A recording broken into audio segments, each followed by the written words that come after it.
agad yung hugas eh. Oo.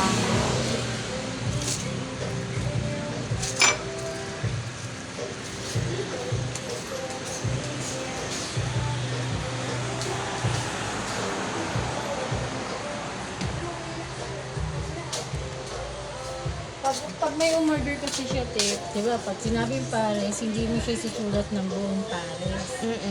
Kung isusulat Okay. mo lang, PS lang. PS.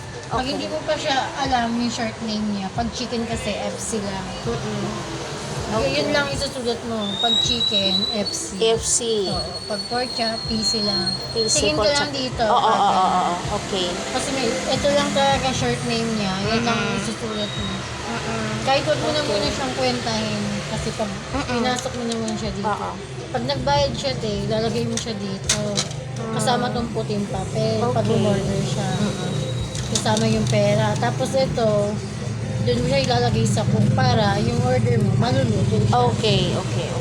Ito yung ibibigay ko sa cook. Itong yellow. Yellow. Tapos ito yung dito. Pag nagbayad na siya, kasi Okay. pag nagbayad na siya, ito yung ilalagay mo dito. Kasama ng pera. Kasi hindi siya tatanggapin ng kahera pag wala yung pera niya. Pag marami ka namang customer, ito, isasabit mo siya. Ito. Kung mayroon nandito yung may yung nag-order ng pork chop, dito mo isasabit yung pork chop na itong puti. Tapos pag magbabayad din siya, kukunin mo siya ulit, ilalagay mo siya. Okay. Kasi hindi siya tatanggapin ng kahera sa loob pag wala yung pera. Kasi mag-share tayo. Sige. Okay, thank you. Wala ka namang customer. Oo. Thank you.